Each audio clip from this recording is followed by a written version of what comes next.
So I had some fun on Twitter the other day. I tagged Bullet Barry in an article that said millions will leave PC for console gaming, and I thought the title of the article was pretty entertaining, and the content of the article was also pretty entertaining because it was fairly biased towards console gaming. They made a few comments about how expensive PC gaming is, and how you need to have like an expensive gaming rig, and they did kind of like, they didn't outright say PC gaming is trash or anything. I mean, they actually were saying, oh yeah, PC gaming is better, but for those who have like really expensive rigs.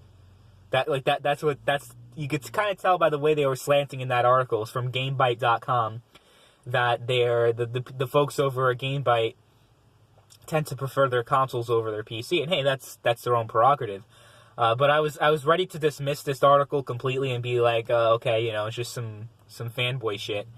But it's actually a study or some type of analysis from someone who actually works for PCGamer.com that came to this conclusion that more gaming consumers will gear more towards television devices like game consoles, and I guess streaming devices like Stadia could be included, but the study was done before Stadia was even announced, and it still wouldn't matter because the thing is not out yet, and it's still nothing beyond a concept. They don't have an actual product yet, a proof of concept, because it's just a whole bunch of, they're just saying, oh, streaming's the future, streaming's going to be great, and Stadia's going to be the future of gaming, blah, blah, blah, but that remains to be seen. I do think that console gaming definitely has a bright future. So it's been going back and forth between PC and console gaming being the top market, because PC gaming, I believe around 2014, 2015, actually generated more revenue than console gaming. But then I'd say around 2017, 2018, console gaming went back on top, only by like a few $1 billion, which is pretty relative considering that each of the industries have generated roughly 20. So PC gaming generated $25 billion in 2018. Console gaming generated $28 billion. So relatively speaking, they're both on equal terms. In regards to the future of PC gaming and console gaming, do I think there's going to be a mass exodus of PC gamers that are going to be leaving PC gaming and going over to consoles and playing the PlayStation 5 instead of their PCs? Because the author of this study came to the conclusion that PC gaming is not innovating as much as it used to, which I guess you could say, because they're talking about hardware in terms of graphics cards, how it takes way too long for new graphics cards to come out, for new GPUs to come out, and innovations being stifled in the PC gaming market because as a result of that. So essentially, because PC gaming is not innovating as much as it used to, it's going to come to a point where it stagnates, while console gaming is doing all these innovations like an SSD. Oh, what a huge innovation. Well, I guess for console gaming it's an innovation because consoles have always had, first it was just those little 8 megabyte memory cards in the PS2. Then it eventually evolved on the 7th gen to the HDD. But and then they did the same thing for the PlayStation 4.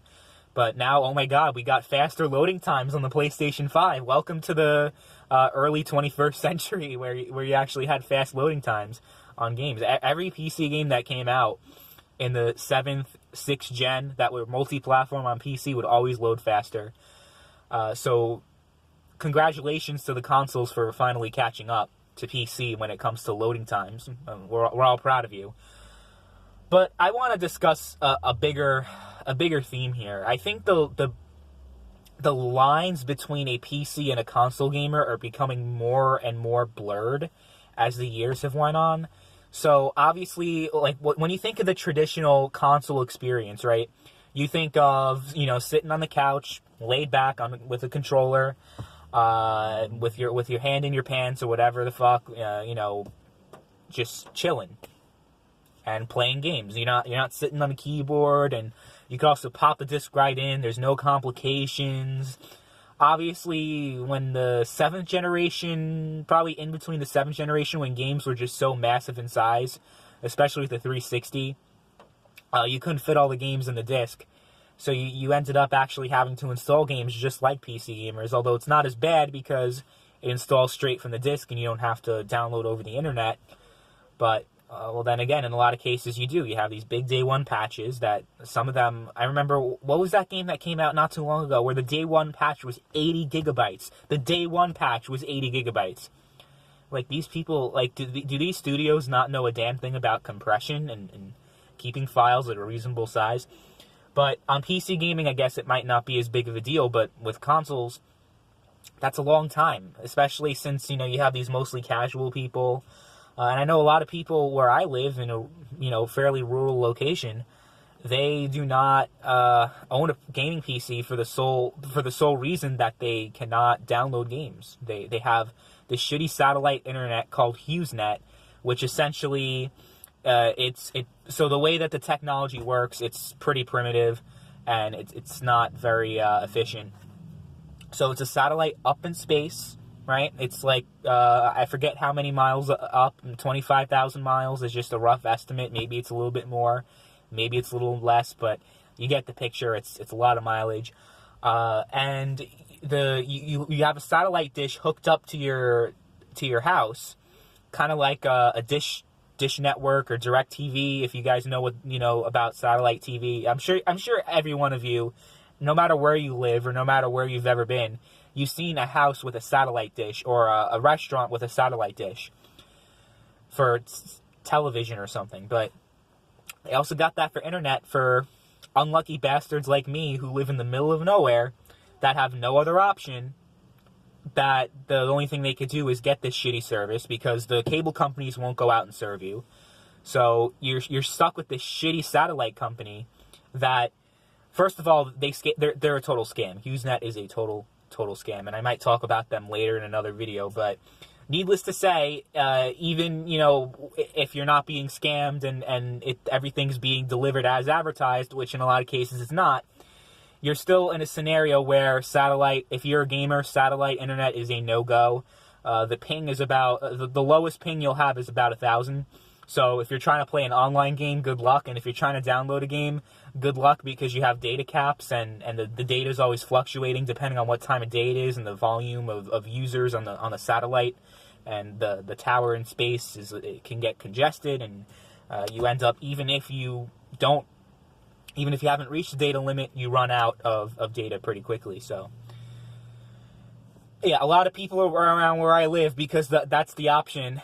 It's either that or hook up your phone to a hotspot and use that. But since those are the only two options where I live, you can imagine there are going to be a lot of console gamers. But the line between the two types of people are it's really becoming blurred. The console experience and the PC experience are kind of becoming one and the same. And I've always said in the past that that's not really a good thing.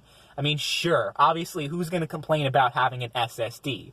Maybe the price will be up a little bit because, I mean, it would have to be, they have to have at least 1 terabyte, and SSDs are usually definitely significantly higher in price than HDDs in a lot of cases. So the price of the actual manufacturing is going to go up.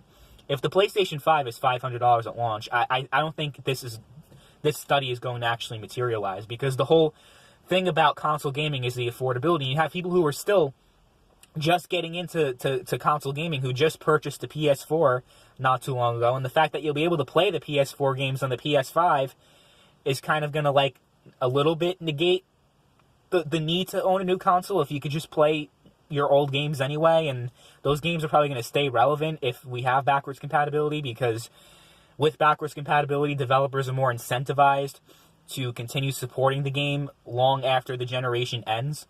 That's what we've seen with the Xbox 360 backwards compatibility, where you've had a lot of games that have had extended support and continued support and new support, because new gamers are getting into these games on the Xbox One, but the 360 servers are still up. So I guarantee you the same thing will happen with the PS4, but if you kind of own an Xbox 360, there's really no point in upgrading to an Xbox One if you just love your 360 games. You have the shinier graphics and the better graphics and the 4K in the case of the 9th gen, but the general consumer does not give a shit about 4K. People are caring more and more about frame rate and stability, but when it comes to actual resolution, people don't care about 4K as much. So I don't know if this is going to really materialize. It depends on the price. If it's at that G spot, $400, I think there may be something to it because the PlayStation 5 is going to have so many amazing features. But at the end of the day, a game console is a game console. All these nice features are nice, but you need games. So I hope the PlayStation 5 has a decent launch. The PlayStation 4's launch, I mean, the number of titles you had in the PS4 were just so dry at the point where I got the PS4 at launch, but ended up playing my PS3 like 90% of the time because there were no games on the PS4. So I think it really depends on that. But I think when it comes to other things like keyboard support on consoles, when it comes to the certain things that really shouldn't be on a console, I think you guys know where I'm getting at here. Like, making the console experience and the PC experience one and the same. That a console is just a glorified PC.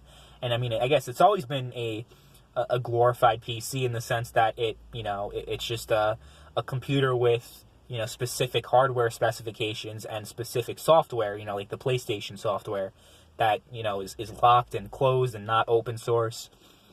But I really think that it's a mistake to go towards a direction where we're trying to become more like PCs, where consoles are trying to become more like PCs. I think PC becoming more like consoles in the sense that, we have controller support. There are certain things like big picture mode where it's more like a console experience. I think that's a bit less. That doesn't really hurt the PC experience because with PC you have the option to opt out of that kind of thing, but with console gaming it's like whatever they give you is what you have to use. So if they just make it more complicated and with especially with physical media where really what's the point of owning a disc if you're gonna have to install it anyway, stuff like that, and now we have keyboard and mouse on the consoles, which I'm not really behind. I know like people like having options and everything, but I think there's a reason why we have PC keyboard and mouse and controller players always in separate lobbies in a lot of cases. So I think people could say, well, they could just be in separate lobbies, but I think a lot of these games are going to suffer if that becomes an option because the gaming communities are going to be more split up. And yeah, I just don't think keyboard and mouse support and other PC features that have been like the hallmark of PC gaming coming into console gaming is a good thing. It might attract, though, the PC gamers that are so supposedly leaving PC gaming for console gaming, but I still don't know if that's true. Keep in mind that a big reason why PC gaming is as big as it is because of the Chinese government regulating console gaming so much to the point where the PlayStation 4 in China only has about 50 games, literally 50 games in total. And PC gaming is really the only viable market besides mobile in China, so a good chunk of PC gaming's revenue comes from China where there's no actual room for console gaming to breathe. So I guess maybe PC gaming's growth has been inflated a little bit over the years because these types of consumers are not buying expensive GPUs and CPUs, you know what I'm saying? They're playing those free-to-play games, but they're buying the microtransactions and everything, and that's where a lot of the PC gaming revenue comes from, is these free-to-play MMO shooting games, and a lot of them originate from China and are very popular in China, where those internet cafes are all over the place, and people are playing the games nonstop. Yeah, PC gaming is a huge market in China, and I think if the Chinese government wasn't so regulatory on console gaming, I think the gap between PC and console gaming would be significantly higher. And it's not a Chinese conspiracy, it's just basic economics and basic facts. I mean, when you have an authoritarian government like the Chinese, who pretty much, every single game that ever gets put forward has to be reviewed, obviously PC gaming is going to benefit more because a lot of these games are on the computer. They don't really come out on console. But because, a lot of these big console games, like these big console exclusives that are supposed to get you to buy the console, are banned in China, what do you expect to happen? So I definitely think the hype surrounding PC gaming might have been a little bit oversaturated. I mean, it obviously makes sense because console versions of games are still prioritized in a lot of cases. I mean, look at Watch Dogs. That was the big example. But even games like years into this generation's life cycle are always prioritized on the consoles, on the PlayStation 4 and Xbox One. I guess the disparity will be much lower, or, you know, because there's still a graphical disparity. I mean, you could see it. I think that's where a lot of the PC hype comes from, is it gets to a point, and I've experienced this before, it's like a cycle. When the new consoles first come out, it's like, oh my god, so exciting, oh, you know, all these amazing graphics. And then it comes to a point where, like, okay, these games kind of look like shit. I'm going to get a gaming PC where the games actually look good. And then, I guess the way that they've circumvented that was through the PlayStation 4 Pro and the Xbox One X, but those are still pretty embarrassing and not very impressive technologically in comparison to even a mid-range gaming PC. So, what do I overall think about the future of PC gaming and console gaming? Because I've just, like, gone completely, like, I've been, like, talking about a variety of different factors.